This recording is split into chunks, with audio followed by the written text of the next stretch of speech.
let's now see how you can add your Eiffel Studio projects into your GitHub private repository. Okay, let's now first of all create a private repository, and if you log into a GitHub account, educational account, click on the plus here and then say repository, new one. And then for illustration, let's say Eiffel Hello World. Okay, and then make sure it is private, and then as before, we're gonna initialize with the README file, but I'll leave the contents of the README file to you. Okay, you should really always keep good documentation.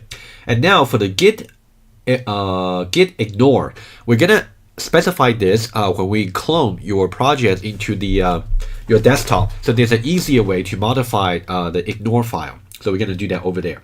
So create a repository over here.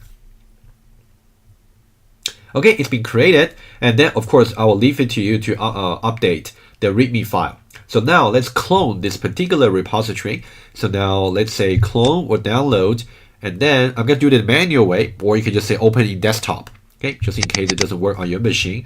So I'm going to say copy here, and then I'm going to go to my GitHub desktop. On your GitHub desktop IDE, so let's go for file and clone repository. And here under URL, I'm going to paste the URL I just copied from the web. And then for the workspace, over here, let's say we choose a different place. So for example, on my desktop, I created a folder for 3311, and at the moment it's simply just empty. Okay, so what I will do is I will go back to this panel here, and then I will say choose, and then I will choose 3311 to be the overall place for all the GitHub repositories. I will say open here. You can see under 3311, so this is Eiffel Hello World repository name, and then I will say clone. Initially, you should see that over here under Eiffel Hello World subfolder, there's only the README file, right? If you open that, you'll be you should really edit that using the markdown syntax. I will leave that to you. So now let's see how we can create a new project over here inside this subfolder, and then we can push the updates, the new changes back to the online private repository. Let's see how the workflow goes. Okay, remember from the previous video, you can refer to it, like we actually explain how you can do the push and pull in both directions. Okay, you can review the previous video for the general idea. Okay, so now let's first of all launch Eiffel Studio over here, and then we'll create a new project just for illustration. So Eiffel Studio is going to launch, and then we're going to say we're going to create a new project here. I'll say basic application, and then I'll say create. And then what I will do is you can, for now, I'll just say projects and application, right? Nothing I will change. And then I'll just go to desktop, 3311, and then go and choose Eiffel Hello World, which is the GitHub repository I just cloned. And then I'll say OK, and then I'll say OK. And then let's maximize the window for Eiffel Studio. Let's just wait for initial compilation to stop, to terminate. Okay, it's done. And then first of all, let's just run. Okay. Actually, before we run, let's just go back to the folder over here. You can see now under Eiffel Studio, we have our application class, the project, the ECF file, and also the ifgens. So the ifgens, remember, it's simply just automatically generated C code for your project. So this is something you really don't want to really push onto your online repository, because it can just be automatically generated as really too space consuming. So what we will do is we're going to commit, but before we do the commit, we want to add certain rule to ignore this folder particularly. Okay, so what we'll do is we'll go back to the GitHub desktop over here. Okay, you can see by default, all the ifgens over here have been selected if we try to commit, but that's not what we want to do. What we want to do is we want to ignore such folder.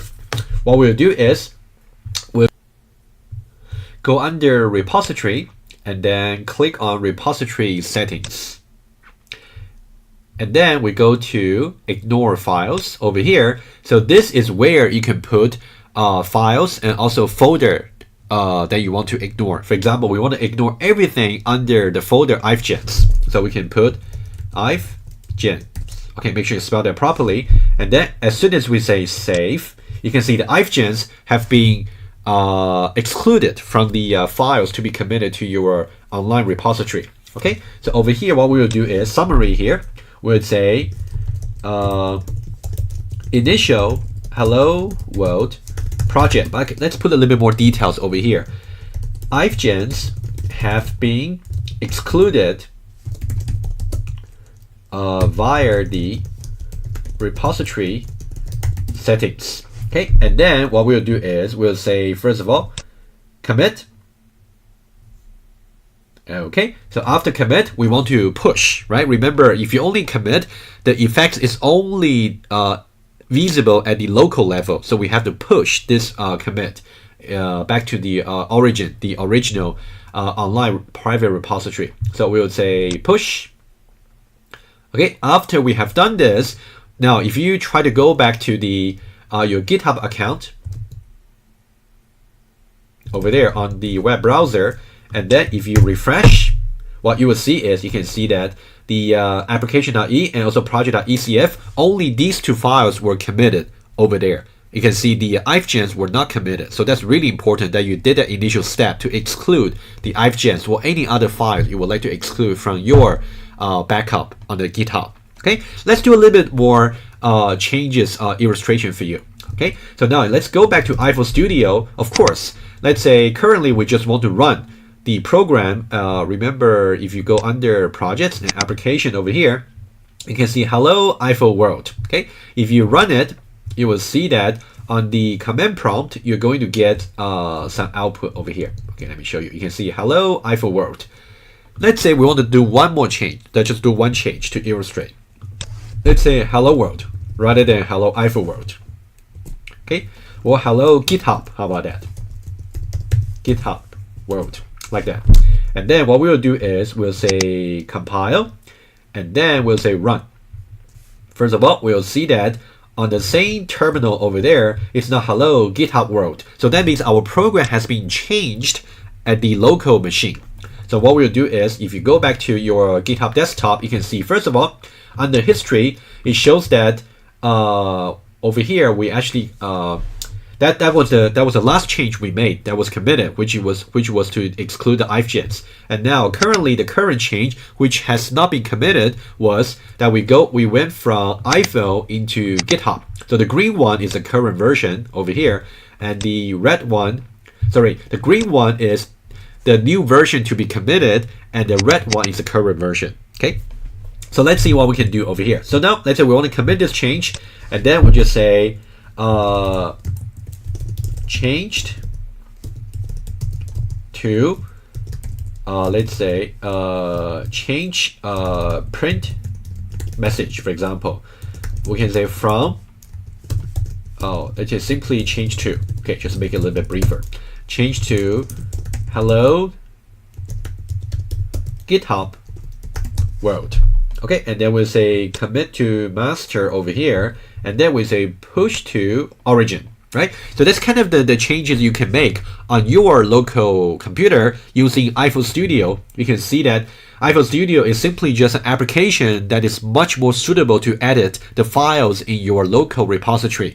And as soon as you're done with these changes, they will be reflected on the GitHub IDE, in which case you can decide which one to commit and push back. Okay, so now we have pushed.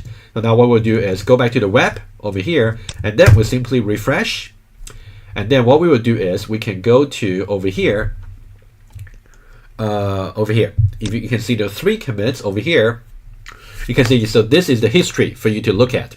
And now initial commit, initial hello world project, and also change print message, right? If you click on that, you will see that that's exactly the change history that you just saw on your local computer IDE. Okay, so that's kind of the simple work pattern you can follow through, and for your Eiffel Studio project, for your lab or for your projects.